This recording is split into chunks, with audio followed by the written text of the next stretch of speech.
So, I would like to talk about one of my favorite characters, a huge fan favorite within the Star Wars universe, Boba Fett. Let's discuss some of the things that he has done in Legends and in canon.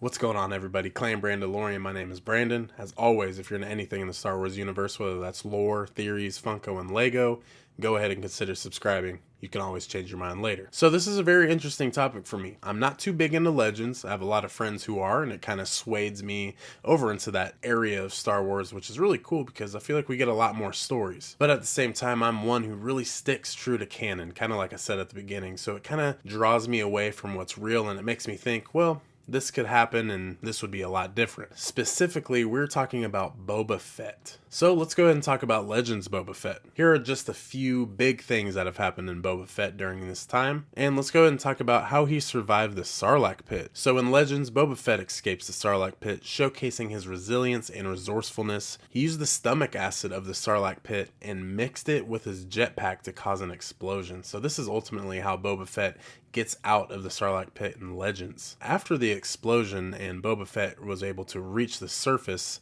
of Tatooine, Dengar took Boba Fett and supplied him with care. So it is kind of a famous story that Dengar was the one that ultimately saved Boba Fett. So that's kind of a cool thing, bounty hunter helping bounty hunter. And in both Legends and canon, Dengar has known Boba Fett since he was a young child. For all of those Disney Plus fans with The Mandalorian, a really cool spot in the Star Wars galaxy, check this one out. So in Legends, Boba Fett took over Mandalore. Boba Fett briefly becomes the Mandalore, leading the Mandalorians. So this is a really cool thing. Kind of right now, we see Bo-Katan and canon leading the Mandalorians on Mandalore. So this is kind of a cool moment to think, wow, Boba Fett, one being, not a Mandalorian, even though his father was, him taking over and kind of leading the Mandalorians. Boba almost resisted a cancerous disease in his leg from escaping the Sarlacc pit, and he ended up going back to Kamino to get work done. And there is a character called Fen Shaisa. In return for saving her life on Shogun, Boba then went on to declare ruler of Mandalore. And this was all kind of a short run for Boba. He ended up leaving to discover a mission, and he wasn't able to return to Mandalore due to an Imperial nanovirus attack. So this is kind of crazy, like a little COVID moment. Wasn't able to return back to Mandalore to rule it. So one of the coolest things actually in Legends is Boba Fett and Darth Vader actually squared off with each other a couple times. Boba wanted to show his skill as a bounty hunter, and two of the fights ended up ending in a draw. Boba Fett was actually hired by Vader to kill the Emperor, so that's kind of a spicy little take there. Like, what if we saw that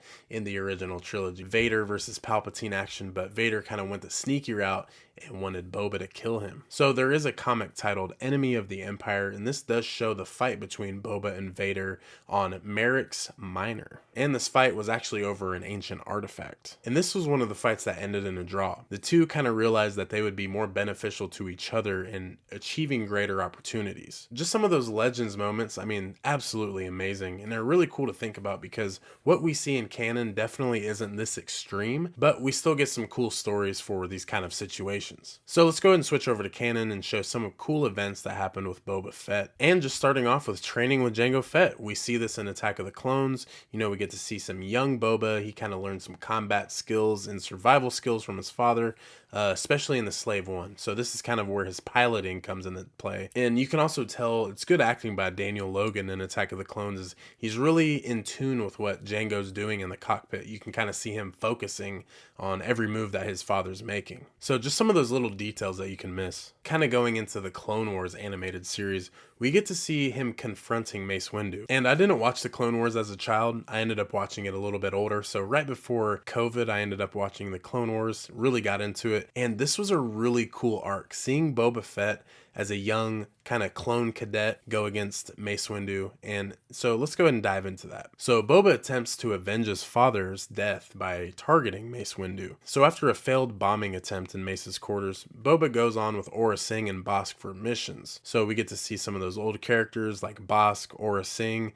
and it's cool to see that a young Boba has been with them for all these years. So, fast forwarding to The Empire Strikes Back, we see Boba, Bossk, Forlom, Zuckuss, IG-88, all those characters. It's cool to look at Bossk and be like, wow, he's known Boba since she was, a young child. So, stemming back all the way to the Clone Wars, really cool thing to see. And this was a crazy part of Boba's story because he was trying to avenge his father's death in the bigger picture. Just think about what Boba saw in the arena on Geonosis. Like, he saw his dad die right in front of him. So this is a huge part of telling the story of Boba Fett, even going into the original trilogy. This could be the reason why he's a bounty hunter, you know, wanting scores to settle, wanting to get back. And Mace Windu, of all characters, 100%. So with this being very traumatic for Boba, this definitely molds the character of him going forward. And a very controversial thing with Boba Fett is, you know, he kind of took the slow route going forward. You know, he was Master Daimyo in the Book of Boba Fett. He kind of takes over Jabba the Hutt's little kind of crime syndicate. He was a boss. Boba then takes on Jabba the Hutt's territory on Tatooine and establishes himself as the Daimyo. Some consider it lazy, yeah, but it makes sense. Unlike Legends, Boba was able to use the oxygen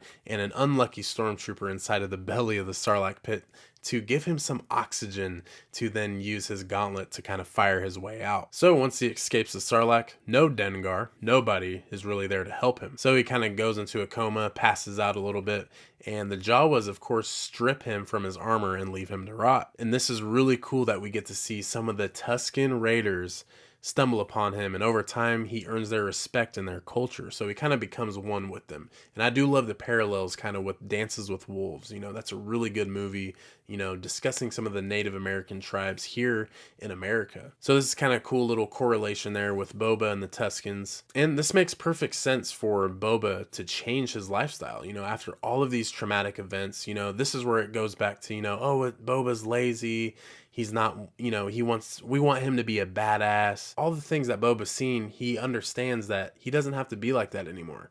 The training with the Tusken Raiders and taking in their culture is what makes Boba Fett that. And that's cool. If you think, you know, Boba Fett, this isn't the life he should have chosen, that's fine. I get it. But at the same time, it just makes perfect sense. And knowing that Boba takes over his former boss's estate and crime organization, this adds a cool little full circle moment. You know, he's been screwed over by Jabba the Hutt. Bib Fortuna was kind of a little sly guy and ended up taking over for Jabba the Hutt after the, you know, sail barge explosion. So Boba was out left for dead. You know, he ended up getting eaten by the Sarlacc, and this was kind of his get back. So it's a very interesting life switch, but his story isn't over. I mean, this is what we see kind of going into The Mandalorian.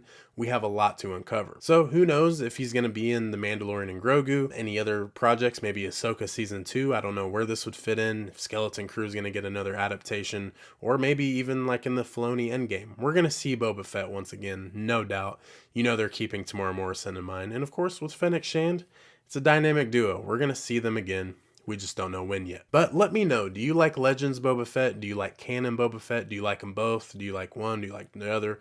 Let me know down in the comments. I think this is a very cool subject, and if you guys like this video, make sure you leave a like and subscribe. This will let me know. Maybe we can go over other characters like Obi-Wan, maybe Qui-Gon, Jango Fett. But with that being said, make sure you guys subscribe down below. It lets me know, helps the algorithm out. This can get videos like this to Star Wars fans like yourself and more. Also, if you guys are interested in getting a lightsaber, go down into the description, look at the link for all sabers.